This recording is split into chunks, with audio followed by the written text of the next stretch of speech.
Is Fishbowl DC's Betsy Rothstein a racist?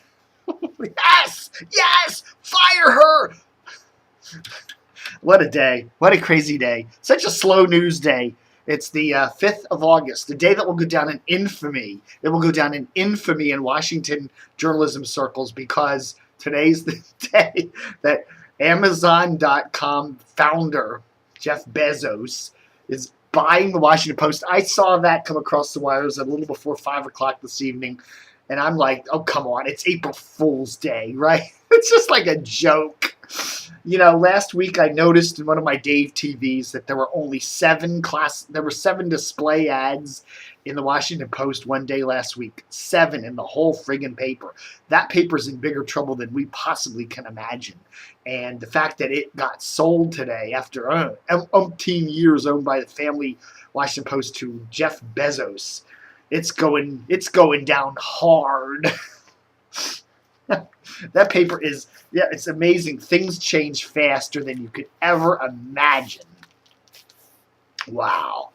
But anyway, I digress. You know, more dumb, stupid news. Who cares? I don't care. So the Washington Post becomes an all-internet paper.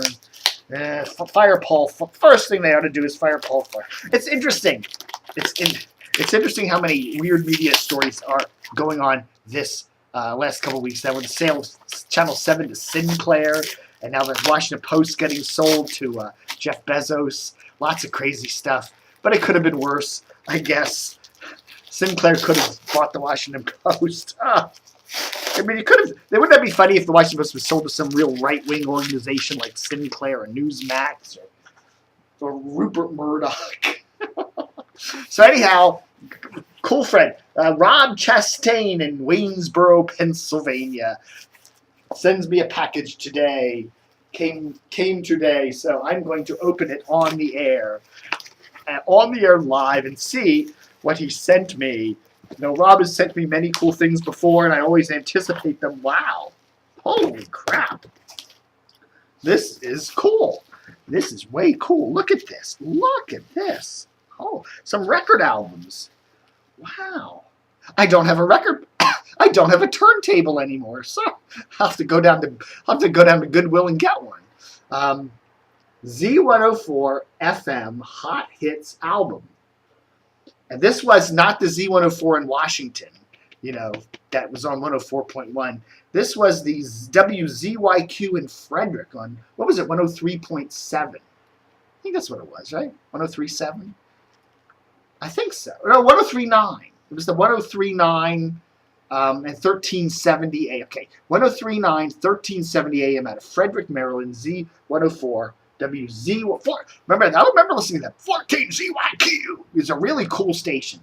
A lot of good imaging. So this is from Phoenix Productions in Philadelphia. I don't see a year on this, but it's got Hang On Sloopy, Ragdoll, Freebird, Best of My Love, Cherish, 96 Tears, Good Vibrations, Joy to the World, Afternoon Delight, Last Kiss, Blinded by the Light, and Maggie May. Wow. Isn't that neat? And oh, look at this. So we got the record album here. There it is on Phoenix Records. And there's a little ad in here for Z102 Hot Stereo Rock. Well, this was, I guess, this was probably like mid-70s, right? This is probably the year I went to college. And there we go. Z104 Hot Deals. A free haircut. Free album at the Music Trader. 10% off vinyl flooring. And a free album from Kemosabe Joe and Z104. Remember Kemosabe Joe? Wow. This is way cool. So I shall put this in the archive of really cool shit here at DCRTV.com. If I can get this back in here. What's the other record album? There's another record album here. It is Kirby Scott's 22 Original Golden Classics. Look at that. And there's Kirby. Ain't that neat? Jerry Butler, Lovin' Spoonful, the Shirelles, Terry Stafford, Betty Swain, the Bobby Fuller. Wow, this is really cool. Post Records, Kirby Scott. Wow. Okay, then of course there's no sleeve here, but it's very cool.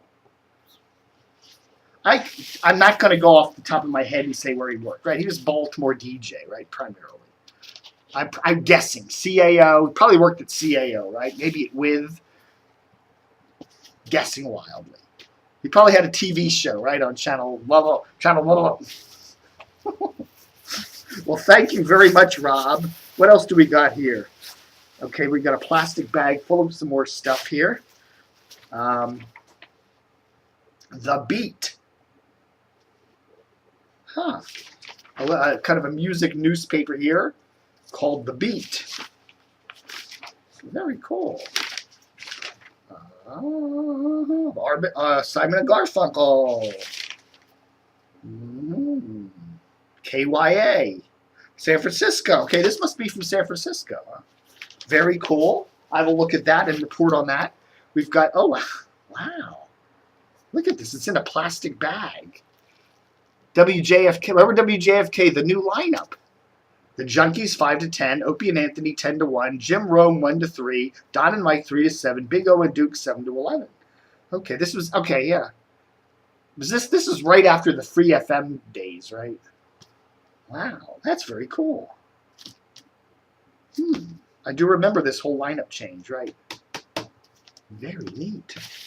And some of that snappy rap. And, of course, I think, yeah, the Pittsburgh Courier Washington edition. Last time Rob sent me I think an ad for, I think it was WOOK, and it was in a Pittsburgh paper. And I'm like, why would WOOK, which was a Washington radio station, be advertising in a Pittsburgh paper? Well, this was the black paper, the Negro paper at the time, Pittsburgh Courier, and they had a Washington edition.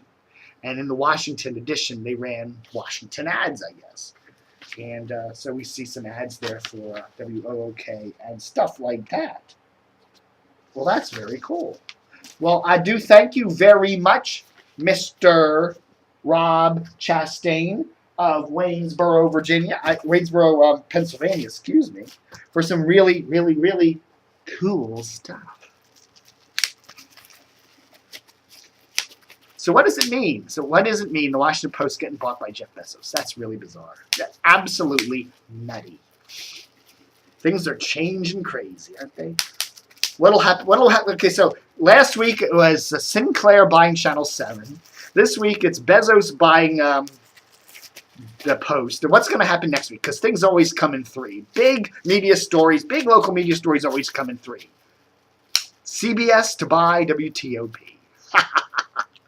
Well, who knows? What if it happens? Sinclair to buy WTOP. Ah! All right, folks, thanks for watching Dave TV for this Monday, infamous Monday, August 5th, 2013. Bazinga.